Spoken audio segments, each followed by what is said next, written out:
ng bayan, maasahan anumang panahon. Magandang araw po sa ating lahat. Narito na ang pinakahuling update sa magiging lagay ng ating panahon sa mga oras na ito at sa patuloy nating minomonitor na bagyong Nando. Lumakas pa ang bagyong Nando habang ito ay nasa karagatang sakop ng ating bansa sa silangan ng Pilipinas. Huling namataan ang sentro ng nasabing bagyo sa layong 770 kilometers silangan ng Etiaga, Isabela. At taglay na nito ngayon ang napakalakas na hangin na umaabot sa 140 kilometers per hour malapit sa gitna at pagbugsong umaabot sa 170 kilometers per hour.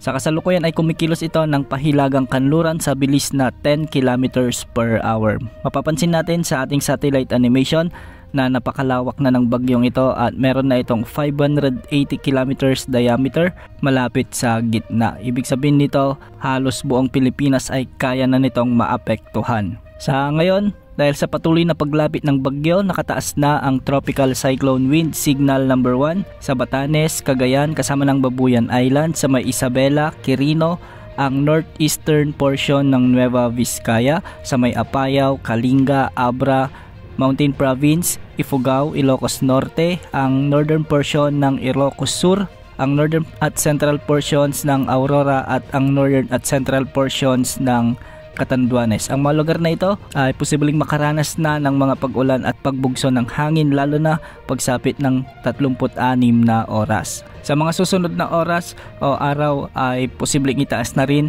ang Tropical Cyclone Wind Signal number 2 o mas mataas pang mga wind signals lalong-lalo na sa Hilagang Luzon dahil sa patuloy na paglapit ng bagyo. Ayon sa Pag-asa, inaasang aabot sa Super Typhoon category ang bagyong Nando kaya hindi rin inaalis ang posibilidad na itaas ang Tropical Cyclone Wind Signal number 5 lalong-lalo na sa bahagi ng Batanes at Babuyan Islands. Samantala, base sa latest forecast track na inilabas ng Pag-asa ay napanatili ng bagyo ang kanyang track at ngayon ay isa pa rin itong typhoon category. Sa araw ng Lunes, inaasahan itong magiging super typhoon at bago ito maglandfall o tumama sa ilang mga isla sa bahagi ng Batanes o Babuyan Islands ay mapapanatili pa rin nito ang kanyang lakas bilang super typhoon.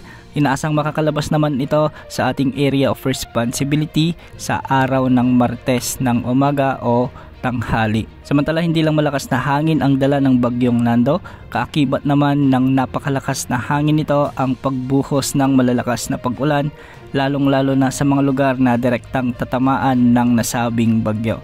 Habagat naman na hinihila ng bagyo ang magdadala ng malawakang pag-ulan lalong-lalo na sa mga kasunod na araw sa Lunes o Martes sa Northern at Southern Luzon at ilang bahagi ng Visayas. May nakataas na rin na weather advisory. Ito ang heavy rainfall outlook at nakataas na ang red heavy rainfall outlook sa bahagi ng Ilocos Norte, Apayao, Cagayan at Batanes sa araw ng Lunes. Samantala na sa orange heavy rainfall warning naman ang Ilocos Sur, La Union, Benguet, Mountain Province at Kalinga.